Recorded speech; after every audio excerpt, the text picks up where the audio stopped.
मोलरता का एक और सवाल देख लेते हैं। बातें नहीं, मोलरता का सवाल देखा जाए फटाफट। ग्लूकोज ग्लूकोज के 36% भारानुसार, ग्लूकोज के 36% भारानुसार जलीय विलयन की मोलरता ज्ञात कीजिए यदि विलयन का घनत्व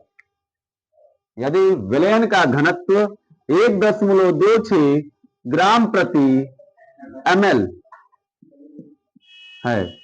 चलो भैया पहले देख लो, उसके बाद लगाया जाएगा। हमने परसेंटेज वाले को बोला था क्या चीज, कि अगर प्रतिशत के बगल में भार अनुसार W/W लिखा हुआ मिल जाए, क्या समझना है जी? ये भार है, उस प्रतिशत को हम कोई भार मान लेंगे, तो कौन सा भार हमें मानना उचित लगेगा? किलोग्राम, मिलीग्राम, कब? ग्राम ना सबसे उचित है, ग्राम में। यानी सर जी ग्लूकोज की मात्रा दे दी गई, जो दिया उसको लिख लो। इधर बैठो तो नहीं दिखा देगा भैया, इधर आ जाओ तुम, हम इस हैंड से लिखने वाले ना। अरे हिपर बैठ जाओ, छोटू के बगल में बैठो। चलो, दिया हुआ क्या चीज हाल में? ग्लूकोज की मात्रा कितनी दे दी गई भैया? 36% है। प्रतिशत को ग्राम में चेंज कर दी है, तो ग्लूकोज कम है, जल अधिक है ना भैया। जल अधिक है तो ग्लूकोज विलय है, तो विलय को इस्तेमाल W से। जल में घोलने के बाद जो विलयन बना है, तो विलयन की मात्रा कितनी हो जाएगी? 100%। विलयन 100% हो, भार के अनुसार इसलिए मात्रा लिख रहे हैं, आयतन नहीं लिख रहे हैं हम यहाँ पर, ठीक है। 100%, प्रतिशत को किसमें बदल देंगे? ग्राम में। तो ये WS है, यानी विलयन का भार है। आगे करा विलयन का घनत्व दिया गया है। विलयन का घनत्व कितना होगा? D का मान भैया 1.26 ग्राम प्रति ml है। तो हमसे कह रहा है मोलरता, कैपिटल M बराबर क्वेश्चन मार्क। सबको पता है मोलरता बराबर क्या होता है। छोटका डबलुआ की छोटकी मम्मी कहां रहती हैं? विलेज में। क्या चाहिए हमको? छोटा W यानी विलय की मात्रा, पता है जी। M चाहिए अणुभार ना, विलय का अणुभार। तो विलय कौन है? ग्लूकोज C6H12O6 का अणुभार, ठीक है ना। अणुभार कैसे निकालना है? जोड़ा जाए। प्लेलिस्ट ऐड नहीं कर पाए तुम, शायद प्लेलिस्ट ऐड कर देते हैं, जो नॉर्मल था छूट गया था बनाने के लिए, ऐड कर देते हैं आज। इसका अणुभार M कैसे क्या होगा भैया? सभी परमाणु भारों के योग को अणुभार कहते हैं, सबको पता है। किसी भी यौगिक में उसके परमाणु भारों के योग को क्या कर देंगे हम? सीधा सीधा अणुभार कह देंगे। तो परमाणु भार कार्बन का कितना? 12 मल्टीप्लाई बाई 6। 12 इसका देखो, हाइड्रोजन का 1 होता है, 1 मल्टीप्लाई बाई कितना कर देंगे हम? 12 प्लस ऑक्सीजन का 16 गुणते कितना कर देंगे? 6। टोटल गुणा भाग घर पे करते रहना, कितना होगा? 180 होगा। टोटल जोड़ 11 कर 80 आ जाएगा। यानी कि सर जी W आ गया, M आ गया। अब बचा क्या निकालना? D। देखो विलयन की मात्रा दी गई, लेकिन आयतन चाहिए हमें। तो आयतन निकालने के लिए डेंसिटी, घनत्व दिया गया है। तो सबको पता है घनत्व बराबर भार बटे क्या आयतन होता है। तो आयतन बराबर क्या होगा? आयतन बराबर भार बटा के घनत्व होगा ना, सीधा सीधा। घनत्व बराबर भार बटे के आयतन, तो आयतन बराबर घनत्व भार बटे के घनत्व हो जाएगा। भार कितना दिया गया भैया विलयन का? 100। हम विलयन का आयतन निकाल के विलयन का भार रखेंगे ना, जी। तो विलयन का भार 100 और घनत्व कितना है? 1.26। भाग दो, कितना आ रहा है? भाग दो सिलेंडर, भाग दो जल्दी से, कितना आ रहा है?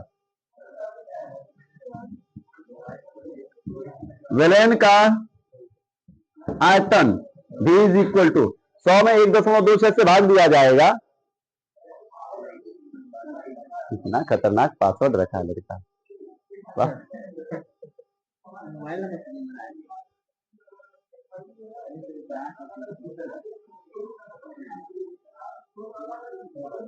सौ में 1.26 से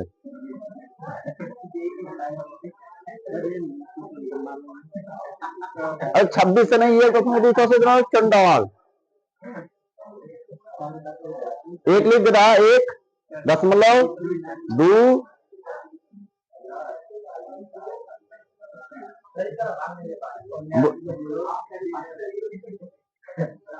79.36।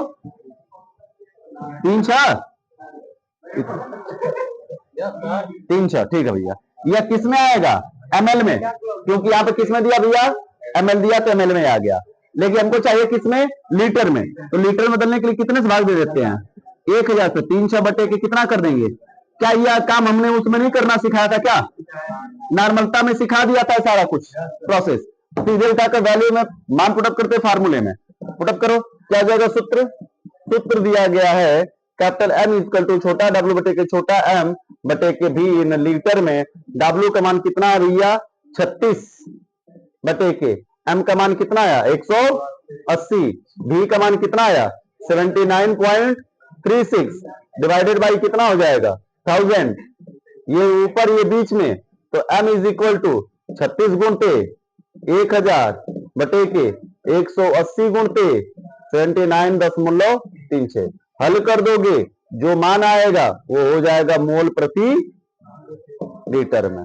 चलो समझ में बात आ गई होगी, उतार लो मोलरता का एक सवाल और लगाओ फटाफट फटाफट इस क्वेश्चन को। ये क्वेश्चन दिया गया, इसको लगाओ जल्दी से, लगा चेक कराओ हमको। चलो देखो जी क्या हो रहा है। हमसे कह रहा है कि 0.01 कैपिटल M लगाओ तुमने, 0.01 कैपिटल M दिया गया है। M लिखा हो मतलब हुआ उसकी मोलरता दी गई है। N लिखा होता नॉर्मलता दी गई, नॉर्मलता वाला भी तो केस हमने बताया है। यानी कि मोलरता कैपिटल M का मान कितना दिया गया? 0.01। पदार्थ का NaOH का अणुभार निकाल दो, पदार्थ तो यही ना मिले है। तो क्या हुआ भैया? NaOH का अणुभार तो 23, 16 प्लस 1 टोटल कितना होगा? 40। विलयन का आयतन कितना है? आयतन B का मान कितना? 500 ml है, मतलब 500 बटे के कितना हो जाएगा? 1000। 500 दुना के 1 बटा के 2 लीटर हो जाएगा B का मान, यही ना होगा। अब हमसे पूछ क्या रहा है? NaOH की, देखो जो लिखा उसको लिखते चले जाओगे सब आ जाएगा। NaOH की मात्रा पूछ रहा है, मात्रा मतलब भैया W में पूछ रहा है नो। जब W पूछ रहा है तो सूत्र तुमको पता है अच्छे से, रसगुल्ला हमारे। M is equal to W बटे के M बटे के B इन लीटर। अब बताओ, रख दो जी। M का मान 0.01 इज इक्वल टू W का मान पूछ रहा है। M का मान कितना आया? 40। अब B का मान कितना? 1 बटा के 2, या यहां पर ये ऊपर क्या हो जाएगा? 0.01 इज इक्वल टू W गुणते 2 बटे के 40, कटा देंगे 20 का गुणा कर देंगे तो W इज इक्वल टू 20 गुणते 0.01 और W इज इक्वल 2 1 कम 2 दशमलव से कट जाएगा तो 0.2 हो जाएगा ग्राम। आ गया। कितना कठिन था जी? मर्चा कोई पड़का दे रहा है क्या? नहीं सबके यहाँ। चलो भैया अगली हेडिंग मोललता। बाकी तो प्रेशर अब किसी तरीके का देगा, हो जाएगा जी। 4 ही 2 टॉपिक है, 4 में से कोई ना कोई एक पूछेगा, 3 दिया ही रहेगा। मोललता हेडिंग लिखो, मोललता। मोललता किसे कहेंगे लल्ला?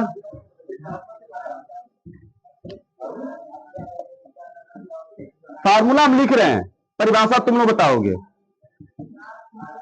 मोललता बराबर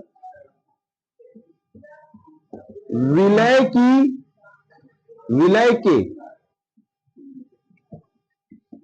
मोलों की संख्या बटे के विलायक की मात्रा केजी में। एक मत बात करो ना जी, केजी में। सबको पता है विलय की मोलों की संख्या बराबर क्या होगा? विलय के मोलों की संख्या बराबर क्या होता है बताओ जी? विलय का भार स्मॉल W बटे के विलय का अणुभार, यही ना होता है जी, भार बटे के अणुभार। उठा कर रख दो, क्या बन जाएगा? मोललता बराबर बनेगा विलय का भार स्मॉल डब्ल्यू बटे के विलय का अणु भार स्मॉल एम बनेगा कि नहीं बनेगा? कोष्टक लग जाएगा टोटल, और बटे में क्या हो जाएगा? विलायक की मात्रा। विलायक है तो विलायक की मात्रा को किससे डिनोट करेंगे? कैपिटल से। कैपिटल डब्ल्यू, और भी किसमें होगा? केजी में। सिंबल में लिखा जाए तो मोललता को एम डैश से रिप्रेजेंट करते हैं। छोटका डबलुआ की छोटकी मम्मी बड़का डबलुआ की घरे रहती हैं। विलेज में तो रह रहे थे, लेकिन विलेज में किसके घर पर रहती हैं? तो बड़का डबलुआ घर में। सबसे पहले पूछा गया एस डबलुआ विलेज में रहता है, एन ने बताया छोटका डबलुआ इसी विलेज में रहता है, फिर एम ने बताया छोटका डबलुआ छोटकी मम्मी के साथ विलेज में रहता है। तो छोटकी मम्मी के साथ कितनी घर में रहता है? तो मोललता ने बताया छोटका डबलुआ छोटकी मम्मी के साथ बड़का डबलुआ के घर पे रहता है। ये गौर करो, यह केजी में है, लेकिन वैल्यू अक्सर ग्राम में देगा। तो इसको ग्राम में देगा तो या में ऐसे भी लिख सकते हैं हम लोग हैं। ग्राम में बदलने के लिए 1000 से भाग देंगे ना नीचे, 1000 से भाग देंगे तो M dash is equal to W गुणते 1000 नीचे से भाग देंगे तो 1000 कहां चला जाएगा? ऊपर, और ये हो जाएगा एम इंटू कैपिटल डब्ल्यू। छोटका डबलुआ 1000 रुपया देकर छोटकी मम्मी और बड़का डबलुआ के घर पे क्या करता है? रहता है। मामला समझ में आया? परिभाषा क्या होगी? सिंपल सी जी, प्रति किग्रा है। प्रति किग्रा, वहां पे प्रति लीटर होता था तो 1 लीटर बोलते थे, यहाँ पे क्या बोलेंगे? 1 किलोग्राम। वहां पे विलयन होता था, यहाँ पे क्या है? विलायक है, तो कहेंगे 1 किलोग्राम विलायक में विलीन विलय के मोलों की कुल संख्या। 1 किलोग्राम विलायक में विलीन विलय के मोलों की कुल संख्या उस विलीन की क्या कहलाती है? मोललता कहलाती है। क्या परिभाषा कठिन है? देखो परिभाषा फटाफट, चलो लिखो। देखो 1 किलोग्राम विलायक में विलीन 1 किलोग्राम विलायक में विलीन। इतना खतरनाक गर्मी पड़ रही है, क्या कोई बोले क्या कोई पढ़ाएगा, समझ नहीं आ रहा। 1 किलोग्राम विलायक में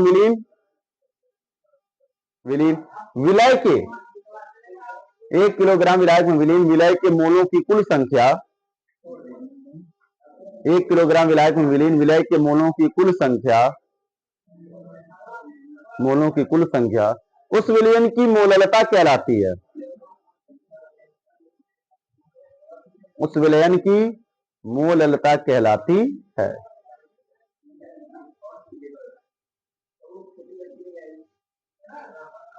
उस विलयन की मोललता कहलाती है।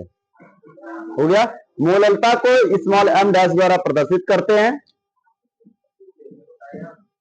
स्मॉल एम डैश द्वारा प्रदर्शित करते हैं।